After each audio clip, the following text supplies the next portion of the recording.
Yeah, essentially, about a month ago, I think actually it was April 1st. Actually, it's more than a month ago, but I published a video on my YouTube channel talking about my OA name number flap collection. And so let me just kind of start off by saying I'm going to keep this short and sweet tonight. I'm not really going to throw up a 30-minute PowerPoint like I did when I talked about senior scouting a few months ago, which, by the way, I did use that PowerPoint last week at a venturing crew meeting. I was invited to come talk about scout memorabilia, so that came in very handy. I sort of rephrased it as the DNA of venturing, and they were very curious to hear about Air Scouts and Sea Scouts and all that. But as far as talking about OA name number, what I'm going to just talk about very briefly is kind of my journey in getting into this and kind of some of the rules that I set up and how I decided to do this. I've posted a link, as I mentioned, to a YouTube video that I did that's 29 minutes long. And in that 29-minute long video, I kind of go through the whole genesis of it, everything, and I show lots of like nice looking $1,000 flaps and things like that. So I'm not going to do that tonight, honestly, because you could just go and watch it, and there's no reason to duplicate that. But I will kind of just tell you, for those of you who haven't seen that video, what my name number collection is and what I've decided to do, and kind of give you an update on that. So I actually started this in way back. My sort of genesis of collecting was getting in the OA back in 1986 and kind of just collecting my own local lodge and council for maybe like the first 5 years. Then I got a section office, and Matt Delk, who Johnny already mentioned, was always been kind of the guy who's a couple years older than me, so always kind of taught me the ropes and gave me some ideas about what to collect. And so Matt was already collecting other lodges in our state. We grew up in South Carolina, and so I started to follow suit when I was in college, and start collecting other OA lodges in South Carolina. And so pretty much for the first, like, I don't know, 15, 20 years of collecting, that's what I was focused on. But back at the 97 Jamboree, I got a copy of Roy Moore's flat book, which was kind of like, I'm sure some of you have it. It was an update from the Bill Price deal. It had kind of a reddish cover on it. It was bigger than a Bill Price book. And it was the classic thing of like one flap for each lodge, and he had them all, by lodge order number. And so I don't know how I got this idea, but at the 97 Jamboree, I kind of made my mind up that I would walk around trading, and I would try to get from lodges 1 through 100. That was my first goal. And so any of you that have ever tried to dabble in collecting, either it be one council strip from every council or one flap from every lodge, then you know that's like an elephant, right? And so the old joke about you have to eat an elephant one bite at a time, my theory was that if I was to just start with lodges 1 through 100, that would be a way to kind of nibble at it. Probably the other reason why that made sense for me was because I was one of those kids who was so geeked out about patches that I would sit there with my little reference book and try to memorize all the names and numbers. And I would like quiz myself, like, could I close my eyes and read off lodges 1 through 20 or something, and I always have been terrible at Indian names, although I was in OA ceremonies, so I can, spout off Alawat Sakim or a few of the key names. But some of those lodge names are a struggle. So, anyways, back to 97 Jamboree, walking around literally with Roy Moore's book, and I had a really beautiful flap from Muskogee Lodge, their old flap with a fox on it, and I would trade those at the Jamboree and just put a check in the box. And when I was trading at the Jamboree, I really had no rules yet. This was so new to me, kind of outside my box. I had no rules. I know at the 89 Jamboree, I went around trading for patches that had wolves on them, because why not? Because I wasn't going to find any Santee Lodge flaps laying around at the 89 Jamboree. I think by the time the 93 Jamboree came around, I was walking around trading for patches that had Confederate flags on them, because I thought that was pretty cool. So at a Jamboree, I'd always kind of had like a goal, something to go after. And so at the 97 Jamboree was this idea of, could I pick up a flap from every lodge 1 through 100? So as you might can imagine, that is both very easy and also very hard. There are a lot of lodges that are very, very common to get. Yanami, you could go through the list. There's plenty of them that are super easy. And then there's some from that list that are pretty hard. And the other thing I probably didn't know when I was doing this back when I was in my 20s is that if you go from lodge 1 through 100, there's a lot more lodges 1 through 100 than any other grouping I could have chosen to go through 100. Like from 100 to 200 is a lot, significantly less, because those numbers keep getting reused as mergers and all that happened. So anyways, did that, and for a long time just kind of set that on a shelf, didn't mess with it. Over the years, I did try to get it really organized. In that video, you'll kind of see a little bit of how that worked. And then as I kind of, became more of a patch dealer, I guess, buying collections and stuff, I would always go through the collections, and if there was a flap in there that I didn't have, I would put it in my collection. And I know a lot of people have done that. I'm sure, people on this call have done that, where you bought collections, and one of the things you do is kind of glean that collection for anything that you want to keep for your own. And so I had built that up pretty well. But I would say about 6 or 7 months ago, maybe it's more like 8 or 9 months ago now. Now that I gotten settled into my new warehouse in Charlotte, I started getting more serious about this and decided it was time to kind of get back to my spreadsheet. And that's something that I want to maybe spend a little bit of time on tonight, since I'm not going to do a PowerPoint and kind of wow you with all my slides. Is I want to show you my spreadsheet, and then also make that available to everyone, so that if you want to use the information that I've got, you're welcome to. I'll just share it freely with you. So my sort of OCD thing was I wanted to have all the historical information about a lodge. So for me, it wasn't enough just to have a flap in a notebook. I wanted to know, when was the lodge chartered, and what was their totem, and who did they merge with, and when did they merge, and what was the lodge that was born out of this merger, and all that good stuff. So sometime back, I was able to, I think it was when it was back on Pinnell's site, I think you could go in and download maybe some of the raw Blue Book data. And that might have been a while back. I'm sure it's not there anymore. And so I kind of started with this master file that I would work on. And in the last 6 months, I reached out on Facebook. I reached out to lots of different people to get caught up on all the mergers and all the stuff that I had missed. And so now I kind of have a spreadsheet that I'll gladly share with you guys that I think is probably about 99% accurate. And what it basically has is everything I would want to know. When was the lodge chartered, and what was their totem, and what does the totem mean, and the merger history, the council name, just all that good stuff. It's all it's in a column in the spreadsheet. And once I had that together, then I printed up some labels. And I'm just kind of like a big mail merge guy. I guess I'm from the 80s or something, a Microsoft kid. And so I would just print some labels that had all this good data on there. And I started, putting my collection together, stripping things out of the old system I had, putting it together. And in doing that, I could come across and say, okay, now I can begin to have a needs list. And so I actually went on and started buying stuff from people, like I bought stuff from TSPA, I bought stuff from Roger Ward, bought stuff from Gene Ka, bought stuff from maybe some people on this call, I'm not sure. Just kind of buying some needs to sort of fill in, because some of the needs were pretty nagging, like little $20 flats.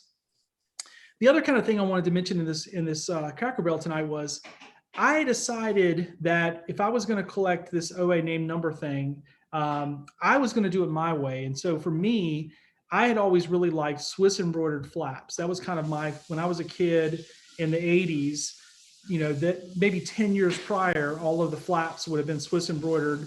And I just thought those were beautiful. And so that's what I was going to go after. So my kind of rule in my collection was, if there had been a Swiss embroidered flap, that's the one I wanted. I didn't want to have one with a plastic back that had a fleur-de-lis, maybe something more modern.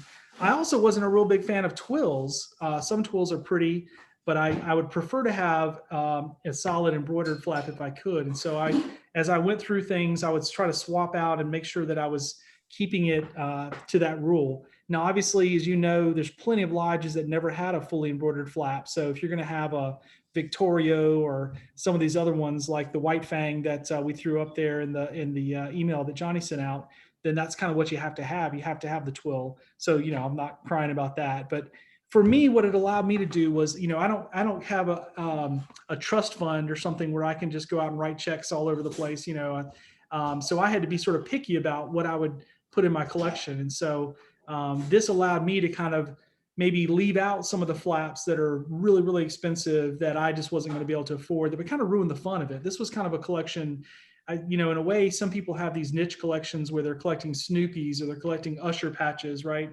Like Greg Sweatman or different people who are collecting sports things. And so, you want those collections to be kind of fun. You don't really want to spend tons and tons and tons of money on getting one patch. You'd rather spend tons of money and get 100 patches. But as I got more and more down with this rabbit hole of OA flaps, it was tougher to find. And so I did have to get some more expensive flaps. And so that's kind of what I've done.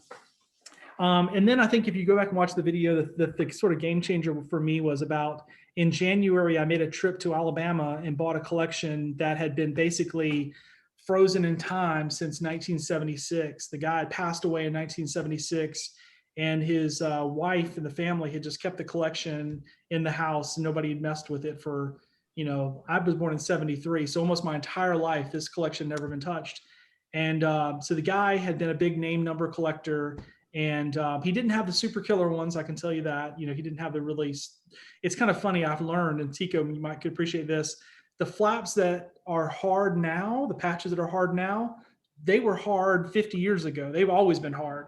So this guy, I mean, he had a lot of stuff, but he didn't have all those killer ones that everybody needs either. He had a couple really good ones, but nothing super crazy killer. And so that was a big jolt for me. That was kind of, I was sort of seeing, I was rounding third, and I could kind of see far off in the distance, there was a kind of a finish to this thing. And so over the last couple of months leading up to that video that I put together, I went through his collection, which was all framed. I had to pull it out of the frames and blended it in with what I had and upgraded. One of the other weird rules that I chose was that if I had a flap, and some of the ones from his collection had glue on the back, and I know you guys would sort of turn your nose up at a flap with glue on the back, but if it looked beautiful on the front, and if my ultimate goal was to put it in a display and take it to scout camp and take it to, expos and whatever, then I was okay with that. I'd almost rather have that kind of flawed flap, if you will, in my display, and then sell the mint condition one versus the other. And that's just kind of my bizarro world thinking. But I also kind of had the thought that I knew that his collection had been displayed lots and lots and lots, because the frames that it was in were kind of, I could see they had a lot of travel and wear and tear on them. So I knew that his flaps had kind of, that was their purpose in life, was to be displayed and shared. And so I kind of wanted to recycle those. That's kind of what I did. So in the video I mentioned, I got it down to about 20 needs, and that's kind of where I am now. In my planner, I keep a little list right here of my 20 needs, because as it turns out, every once in a while I would buy something on eBay that I already had. I'm sure that's happened to a few of you before. And so after doing that once or twice, I was like, damn it, I'm going to just type up a list, and I'm going to have this with me at all times, and I'll make sure that I don't make that mistake again. And luckily, what I've been able to do is I've been able to go through and make some deals with guys that are kind of like long-term deals, where in a couple of years I'm going to have a chance to buy this flap or something like that. And so I have leads, is what I'm saying. I have leads on flaps, and I think I've got leads on a lot of my needs. So I sort of still see there's the finish, there's the finish line. And I can see it somewhere in the distance. In a couple of years, I think I can get there if all these deals will come through, and I can keep selling stuff on eBay, whatever. So that's the other nice thing, is that it's not like I don't know, Gimagash or one of these things that just there's only like 3 of them known to exist or something. It would just be ridiculous. I would never get it. Or Wakota, like y'all were chatting about earlier. Now I do have on here I do need a tomahawk, and I do need a beluga, and actually saw a beluga. Roger Ward has one of those for sale for $12,000. If anybody wants to get one of those, he had at the Alabama Tradery. So let me show you the spreadsheet, because that's kind of my little show and tell piece, and then I'm going to kind of shut up and let you guys ask questions, because I think really I am not the super ultimate guy who can share stories about all these different things, but I have kind of like tried to learn as much as possible about this. So the other thing, I'll just kind of scroll through this and show you. The other thing about this is that I decided that I was not going, that my collection, again, this is one of my themes in my videos, that you have to decide what you're going to collect. And so for my collection, I was only going to do lodge flaps. So if there was a lodge that only issued a, leather or a neckerchief or an odd shape, and they never issued a flap, then they're not on my spreadsheet, because I wasn't going to collect them. So I think that might be cheating to some of you, but to me, I'm very happy not to have to be in Tico's shoes and get those last couple of killer pieces. I think that's pretty good. So over here on the left-hand side, this column is kind of like my collection. And the BL is a code that I put in for the guy that I got the collection, the estate. And so you'll kind of see as I just scroll through here, a lot of the flaps that I put in my collection are from his collection. I was able to sort of recycle those in. Anyways, just to kind of give you the basic idea here is scroll through here, name and totem, charter year, the council, the city, the state, and then the history. And I've got like 4 or so different columns where it basically tracks all of the mergers all the way down through. Some of these lodges, they have never merged, and some have kind of like done all kinds of crazy stuff where they change their name and then they change their name back. I think one of these lodges did it like three times or 4 times, so it goes on and on. But just to scroll down to the bottom, if you're kind of curious for like a little number, little takeaway. So I think I could say there's 748 lodges that have issued a flap that I have on the spreadsheet. And so some of those are that might be changing because we have more mergers coming out of COVID. And I know that there's already been some mergers that have been approved, and I guess it's going to come down the line. So I'll have to kind of keep working on that. But anyways, the spreadsheet does include all the weird name changes and things like that. So it's pretty thorough, but like I said, it's all kind of a work in progress. It's probably like, maybe 99% is an exaggeration. Maybe it's not quite 99%. But when I did my collection, I wanted to have all the historical data because for me, I want to display it at scout camp and I want to like show it around. I don't want to, to me, if it lives in a notebook and nobody ever sees it, it's not really that fulfilling for me. So I wanted to have all that information. So it'll be kind of fun. I won't have it ready by this year's scout camp just because I'm running out of time. But maybe by next year's scout camp, I can set it up one night and let the scouts kind of go through it and see it and get all excited. Because I think that it's kind of up to us to keep planting seeds for the next generation of people in this hobby. And so that's one of the things that with Johnny and what Larry's doing with his Cracker Barrel, being on YouTube and whatever, I think that, who knows how many younger people are watching these presentations that you guys have done and, getting started with this hobby.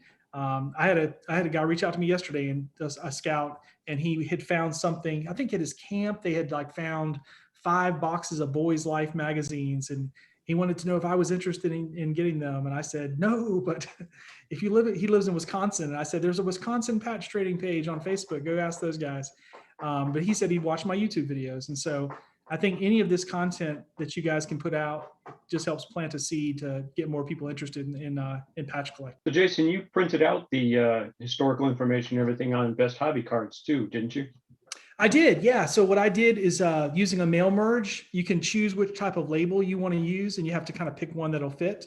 And then I printed it all out, and then I put it on Best Hobby page. And Al, that's a lot of that stuff came from you in the Red Era, right? Al Hugavine? What did I do now? Arapaho, didn't a lot of that lodge information come from the Red Arrow? The book back in the guy from Tennessee? No, actually it came from the national office. Rick Breithaupt spent a week at the national office and wrote all that data down. And then I just transcribed it into the Arapaho 2 book. Ah, so the Red Arrow probably did exactly the same thing. Are you familiar with the Red Arrow? No, I'm not. That was an early 60s book about totems and numbers and the council office. That's all it was. And it was from a collector out of Tennessee. So I guess that was on those ledger cards at National, right? That burned. Yeah. What Rick looked at were the actual cards. Yep. Where the lodge was chartered. The date it was chartered, and what the name was, and what council it was with, and so on. Yep. Because years ago, I sold posting machines, and those were ledger cards. This lives at my feet, Al, under my desk. Good. At least somebody appreciates it. I look through it when I'm bored to look at patches I'll never have. Hey, those are collector's items, Al. You're lucky to have an original.